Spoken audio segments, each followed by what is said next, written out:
Innal hamdalillah nahmaduhu wa nasta'inuhu wa nastaghfiruh wa na'udzu billahi min shururi anfusina wa min sayyiati a'malina may yahdihillahu fala mudilla lahu wa may yudlil fala hadiya lahu.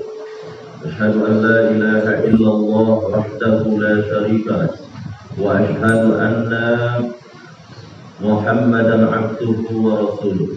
Allahumma salli wa sallim wa barik ala sayyidina Muhammad wa ala alihi wa ashabihi ajma'in. Amma ba'du fa ya ibadallah, usikum wa iyaya bi taqwallah. Ittaqullaha haqqa tuqatih wa la tamutunna illa wa antum muslimun.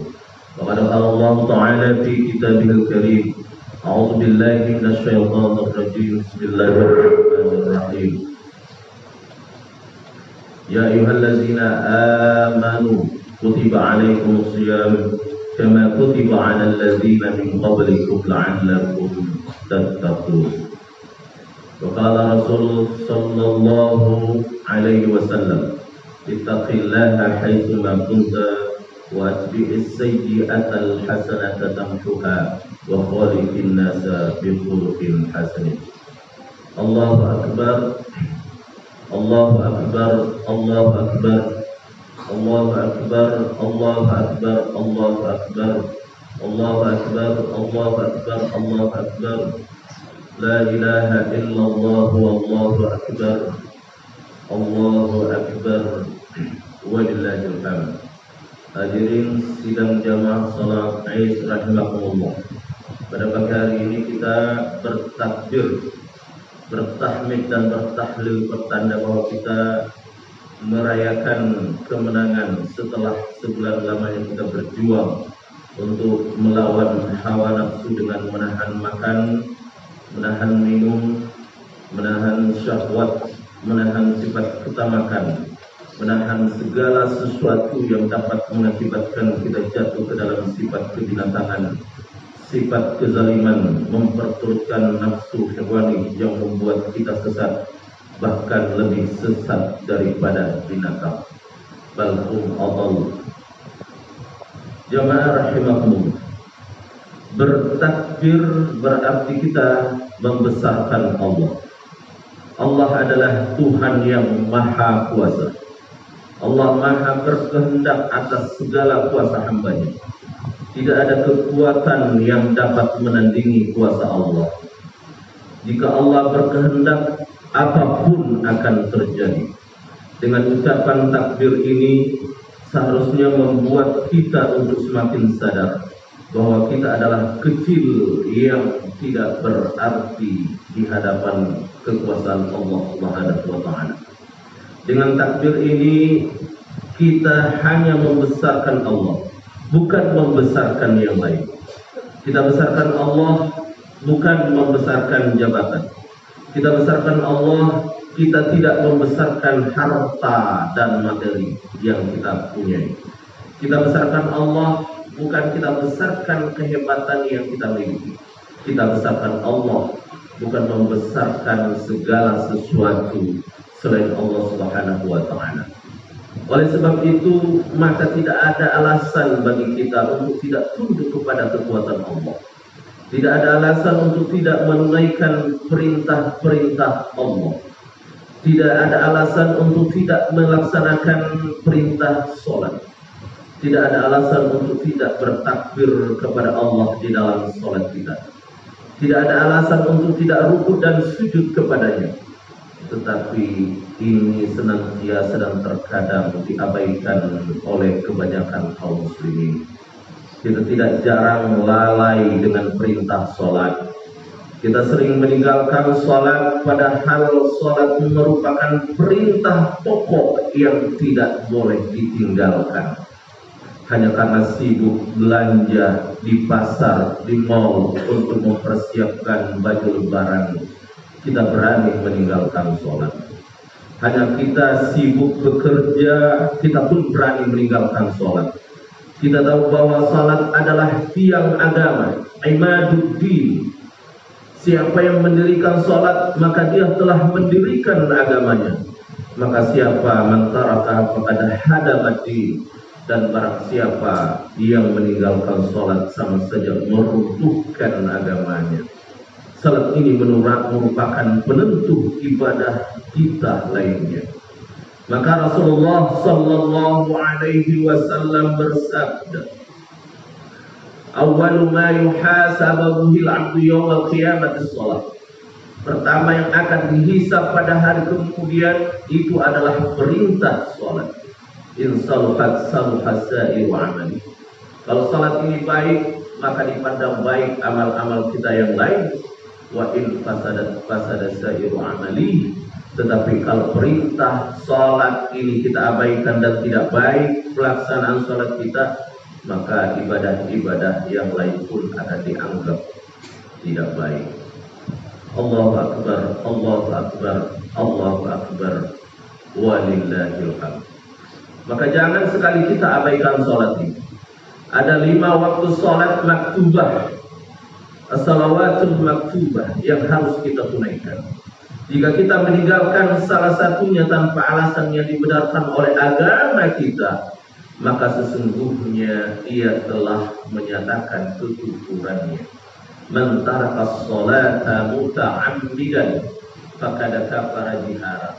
Barang siapa yang sengaja meninggalkan salat, maka sesungguhnya dia telah menunjukkan satu kekufuran dan keingkaran kepada Allah Subhanahu wa taala. Jika kita membesarkan Allah, mengesahkan Allah dan memujinya, maka tidak ada alasan bagi kita untuk meninggalkan perintah puasa. Tidak jarang di antara kita yang mengabaikan perintah puasa Ramadan. Kita terkadang berani untuk tidak berpuasa, sementara kita mengetahui bahwa puasa merupakan kewajiban yang harus kita tunaikan. Di antara kita tidak jarang yang sengaja makan dan minum di siang hari tanpa alasan yang dibenarkan secara syarak. Kita dengan entengnya merokok di siang hari di bulan Ramadan. Bagaimana mungkin kita membesarkan Allah melalui ucapan takbir kita, sementara kita mengabaikan perintah berpuasa. Padahal Allah berfirman, Bismillahirrahmanirrahim, ya ayyuhalladzina amanu kutiba alaikumusiyam kama kutiba 'alal ladzina min qablikum la'allakum tattaqun. Diwajibkan kamu berpuasa pada bulan Ramadan. Di sisi lain kita sudah berpuasa, tetapi hakikat puasa sendiri belum kita hayati sepenuhnya. Di antara kita banyak yang sudah berpuasa, tetapi puasanya belum menghantarkannya menjadi pribadi yang bertakwa. Barangkali banyak di antara kita yang disebut oleh Nabi Sallallahu Alaihi Wasallam, "Kam min shaimin, laisa lahu min siyamihi illa al-ju' wal 'atash." Betapa banyak orang-orang yang melaksanakan ibadah puasa, dia tidak mendapatkan pahala dari ibadah puasa yang dia lakukan. Yang dia dapatkan hanyalah rasa lapar dan dahaga saja. Kita bermohon mudah-mudahan kita tidak termasuk orang-orang yang berpuasa, yang menahan makan minum, tetapi kita tidak mendapatkan pahala dari ibadah puasa yang kita lakukan. Yang didapatkan hanyalah rasa haus dan lapar saja, tetapi lebih daripada itu tidak diperolehnya, yaitu nilai-nilai takwa. Mengapa demikian kaum muslimin? Karena di samping melakukan ibadah puasa, juga melakukan hal-hal yang tidak diridhai Allah Subhanahu wa taala. Hadirin jamaah yang berbahagia, Allahu akbar, Allahu akbar, Allahu akbar, walillahil hamd. Apakah kita tidak melihat betapa banyak orang yang berpuasa tetapi lidahnya tidak lepas daripada dusta? Dia tidak jujur, dia tidak benar, dia mencela orang, dia mencaci maki orang, dia memfitnah orang, menggibah orang. Kita sedang berpuasa, tetapi kita sangat senang menceritakan keburukan dan aib orang lain. Kita sedang berpuasa, tetapi mulut kita tidak berpuasa, karena kita selalu menceritakan aib dan kekurangan orang lain. Oleh karena itu Rasulullah Sallallahu Alaihi Wasallam bersabda, Iza sumta, apabila kalian berpuasa, maka puasakanlah fa'buka lidah kalian, wayaduka dan tangan kalian. Tidak saja tidak bercerita tikmar, termasuk yang kurang bermanfaat untuk senantiasa kita tinggalkan. Hadirin jamaah salat Id rahimakumullah. Ibadah Ramadan merupakan sarana pelatihan bagi kita. Melalui ibadah Ramadan ini kita dilatih untuk meningkatkan ibadah hablum minallah dan hablum minan nas. Ibadah Ramadan melatih kita agar senantiasa dapat meningkatkan ketakwaan kita melalui ibadah mahda seperti baca Al-Quran, salat wajib dan sunnah, melakukan qiyamul lail, zikir, banyak berdoa. Dalam bulan Ramadan ini kita dianjurkan untuk banyak membaca Al-Quran, karena Ramadan merupakan syahrul Quran, bulan diturunkan Al-Quran. Ramadan memberi hikmah bahwa biasakanlah kita membaca Al-Quran. Al-Quran jangan sekedar dijadikan pajangan di rumah kita, jangan sekedar dijadikan pajangan, tetapi Al-Quran harus senantiasa kita baca. Karena Al-Quran akan mengatakan, teganya engkau tidak pernah menyentuhku, membiarkanku sendiri, membiarkanku berdebu dan tidak membukaku. Rasulullah mengatakan, iqra'ul Quran fa inna likulli harfin minal Quran hasanah. Bacalah Al-Quran, karena setiap dari huruf-huruf Al-Quran itu mengandung satu kebaikan. Wal hasanatu bi'asyri amsalihah, dan setiap kebaikan itu dilipat gandakan 10 kali lipat kebaikannya oleh Allah Subhanahu wa ta'ala. Semakin banyak kita baca dari ayat-ayat Al-Quran, maka akan semakin banyak pahala-pahala yang berlipat ganda yang Allah berikan kepada kita. Rasulullah mengatakan, barang siapa yang membaca man qara'a mi'ah ayah minal Quran kulla lailatin lam yuktab minal ghafilin. Jika satu malam saja kita membaca Al-Quran 100 ayat, maka kita akan dihindarkan dari kategori orang-orang yang ghafil, orang-orang yang berdosa. 100 ayat yang malam kita dihindarkan dari orang-orang yang dianggap berdosa oleh Allah Subhanahu wa ta'ala. Begitu juga dengan zikir, agar kita senantiasa zikir kepada Allah Subhanahu wa ta'ala. Wadkurullaha katsira, kata Allah. Menyebut asma Allah, karena dengan menyebut asma Allah hati kita menjadi tenang. Ketahuilah, dengan zikir kepada Allah, ala bizikrillah tatmainnul qulub, akan membuat hati kita menjadi tenang. Qiyamul Lail juga merupakan amalan yang ada dalam bulan Ramadan untuk kita lazimkan di luar bulan Ramadan. Bangun pada malam hari untuk bermunajat dan berdoa kepada Allah sebagai sarana untuk mendekatkan diri kita kepada Allah Subhanahu wa ta'ala.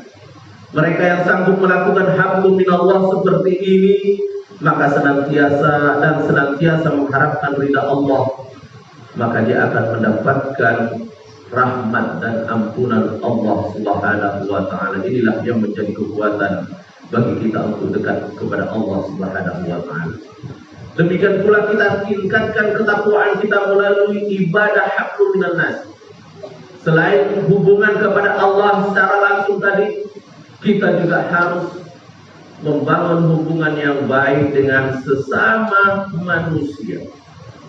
Hubungan yang baik dan menguntungkan bagi sesama manusia merupakan cerminan ketakwaan kita kepada Allah Subhanahu wa ta'ala. Dalam Al-Quran terdapat banyak ayat yang menggambarkan bahwa ketakwaan itu dari sisi sifat dan perbuatan yang berkenaan dengan orang lain. Jadi banyak sifat-sifat orang yang bertakwa itu terkait bagaimana kita memperlakukan orang lain, bagaimana kita membangun hubungan yang baik dengan orang. Di sekitar kita ada orang tua kita, ada istri, ada suami, ada anak, ada tetangga, saudara, atasan, bawahan, dan sebagainya. Dengan mereka inilah yang menyebabkan kita terkadang melakukan kesalahan. kekhilafan akibat dari kesombongan kita, akibat dari keserakahan kita, hubungan baik dengan sesama, kerap kali kita rusak dengan menyinggung, menghina, berkata kasar, menuduh, menzalimi, mengambil haknya, tidak menunaikan haknya, dan ini yang akan menjadi batu sandungan buat kita untuk mendapatkan surga Allah dan ampunannya. Oleh sebab itu, kaum muslimin, Rasulullah sallallahu alaihi wasallam mengatakan, dengan tetangga kita harus hormat. Man kana yu'minu billahi wal yawmil akhir falyukrim dhaifahu. Barang siapa yang beriman kepada Allah, siapa yang beriman kepada hari kemudian, falyukrim dhaifahu, falyukrim jarahu, hendaknya dia memuliakan tamunya, memuliakan tetangganya. Wa man kana yu'minu billahi wal yawmil akhir falyukrim dhaifahu. Jika datang tamu ke rumahmu, maka muliakanlah dia. Kalau betul-betul kita beriman kepada Allah dan beriman kepada hari kemudian.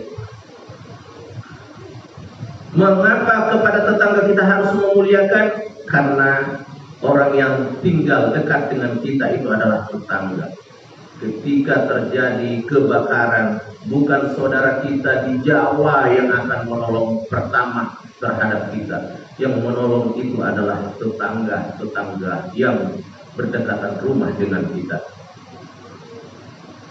Antara suami, istri, dan saudara, mungkin kita pernah melakukan kasar dan tindakan kekerasan.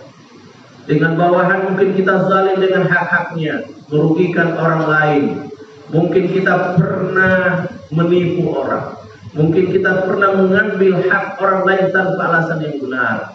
Jika kita berdagang, maka terkadang kita mengurangi timbangan. Kalau kita pembeli selalu minta dilebihkan. Padahal ini semua tidak dibenarkan di dalam ayat-ayat Al-Quranul Karim. Praktek seperti inilah harus kita cegah karena akan mendatangkan murka Allah. Dengan praktek-praktek seperti ini, maka sesungguhnya kita telah terjebak pada perilaku zalim terhadap sesama. Dan ini urusannya tidak di dunia saja, tetapi ini akan berlanjut pada hari kemudian nanti. Kezaliman ini tidak akan dimaafkan oleh Allah hingga kita mendapatkan ridha dan ampunan, maaf dari orang-orang yang sudah kita rugikan. Maka hadirin kaum muslim yang berbahagia, maka hindarkanlah kita berperilaku zalim terhadap orang lain. Kenapa? Karena kata Rasulullah sallallahu alaihi wasallam ketika bersama para sahabat, Rasulullah mengatakan, atadruna muflis, tahukah kalian siapakah mereka itu orang-orang bangkrut? Kata Rasulullah bertanya kepada para sahabat. Para sahabat mengatakan, aklub al-muflisu fina man la dirhamalah. Para sahabat menjawab bahwa orang yang bangkrut itu adalah orang yang tidak punya uang ya Rasulullah. Tidak punya materi, tidak punya harta ya Rasulullah. Dia habis materinya. Maka kata Rasulullah sallallahu alaihi wasallam, innal muflis min ummati, sesungguhnya umatku itu yang rugi, yang bangkrut itu adalah man ya'ti yaumal qiyamati bisolatin wa siyamin wa zakah, yang datang pada hari kemudian datang dengan pahala puasanya, dia datang dengan pahala zakatnya, dia datang dengan pahala sholatnya. Tapi di satu sisi pada saat itu orang yang pernah dizaliminya datang juga berkata kepada Allah Subhanahu wa taala, qad syatama hadza, ini dulu orang yang pernah mencaci maki saya. Ini dulu orang yang pernah memaki saya, menghina saya. Ini dulu orang yang pernah menzalimi saya. Wa qasafa hadza, menuduh saya, memfitnah saya. Wa akala mala hadza, dia juga dulu pernah memakan harta saya. Tanah saya pernah diserobotnya dan sebagainya. Wa safaka dama hadza, dulu pernah melukai saya. Maka Kata Rasulullah, wa yu'tahaza min hasanatihi. Maka orang yang zalim ini diambil kebaikan-kebaikannya terhadap orang yang dizalimi.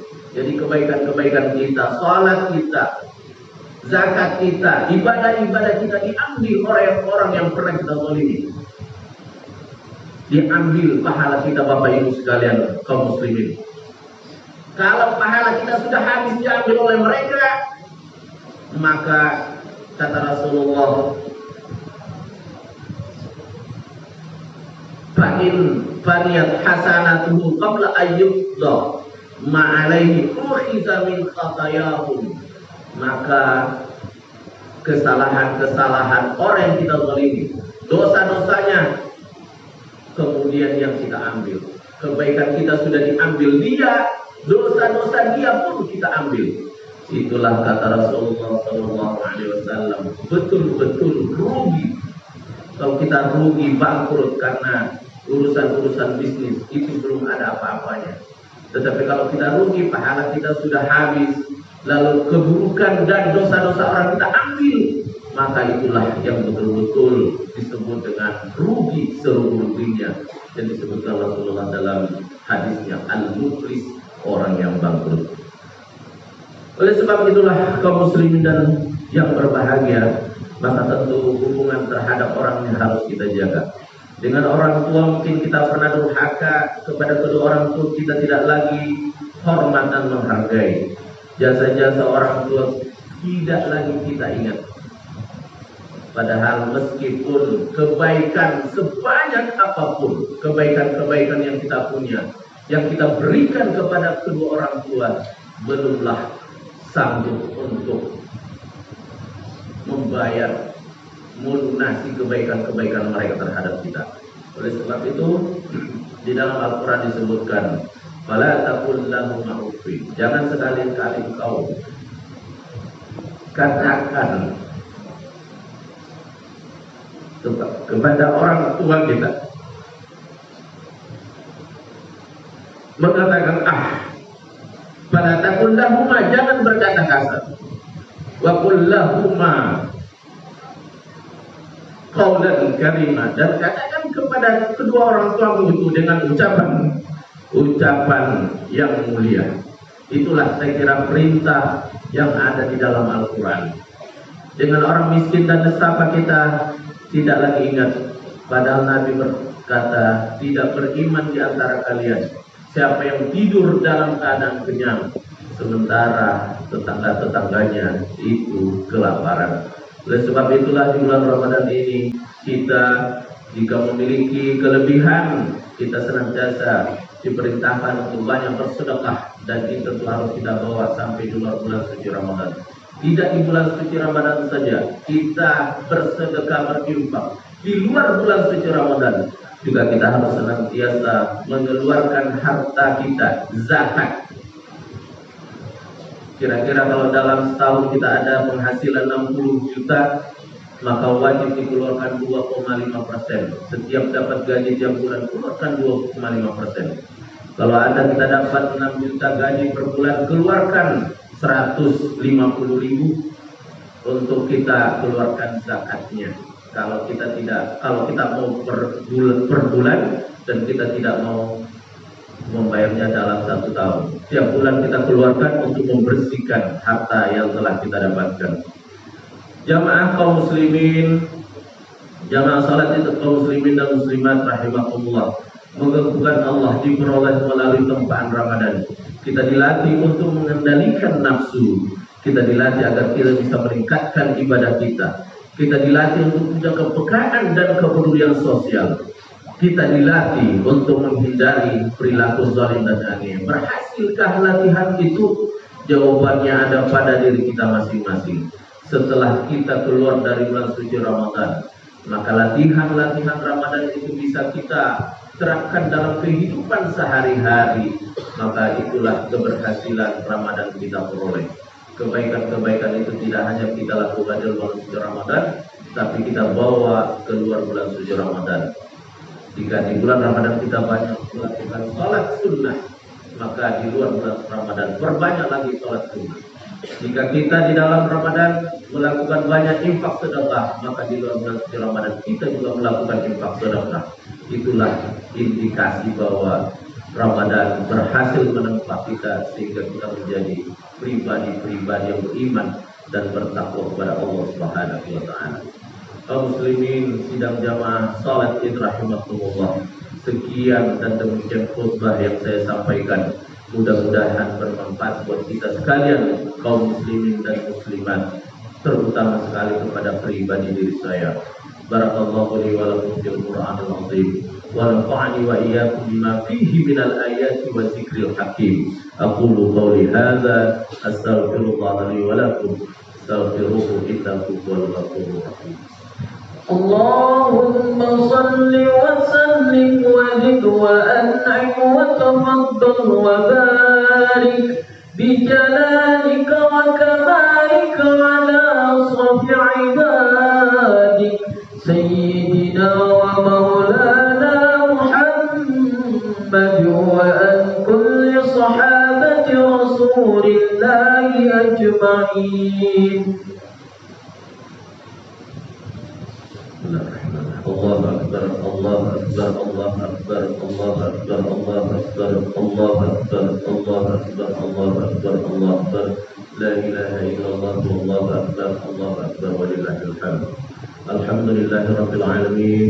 أشهد أن لا إله إلا الله وحده لا شريك له وأشهد أن محمدا عبده ورسوله. اللهم صل وسلم وبارك على سيدنا محمد وعلى آله وصحبه أجمعين. أما بعد فيا عباد الله أوصيكم وإياي بتقوى الله. اتقوا الله حق تقاته ولا تموتن إلا وأنتم مسلمون. فقد قال الله تعالى في كتابه الكريم أعوذ بالله من الشيطان الرجيم بسم الله الرحمن الرحيم إن الله وملائكته يصلون على النبي يا أيها الذين آمنوا صلوا عليه وسلموا تسليما. اللهم صل وسلم وبارك على سيدنا محمد وارض عن الخلفاء الراشدين سيدنا أبي بكر وعمر وعثمان وعلي وعلى بقية الصحابة والتابعين والتابعين وعلينا برحمتك برحمتك ارحم آمين آمين يا رب العالمين. اللهم اغفر للمسلمين والمسلمات والمؤمنين والمؤمنات الأحياء منهم والأموات إنك سميع قريب مجيب الدعوات يا قاضي الحاجات. اللهم ربنا لا تدع لنا في جمعنا هذا ذنبا إلا غفرته ولا عيبا إلا سترته ولا مريضا إلا شفيته ولا معسرا إلا يسرته ولا حما إلا فرجته ولا حاجة من حوائج الدنيا لنا فيها صلاحا ولك فيها رضا إلا قضيتها بفضلك وكرمك يا أكرم الأكرمين. ربنا ظلمنا أنفسنا وإن لم تغفر لنا وترحمنا لنكونن من الخاسرين.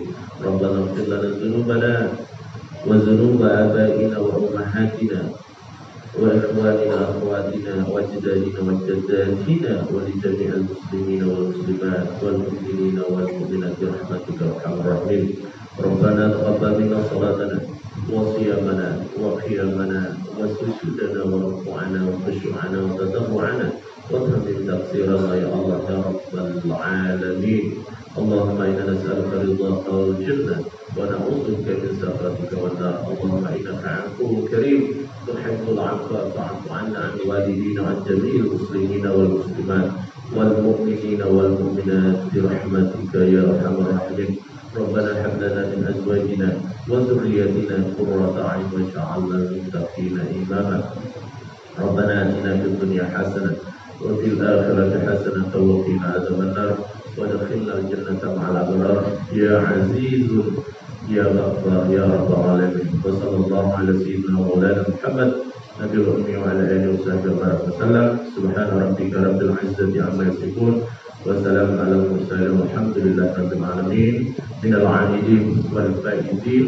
Mohon maaf lahir dan batin. Wa kullu 'am wa antum bi khairin. Assalamualaikum warahmatullahi wabarakatuh.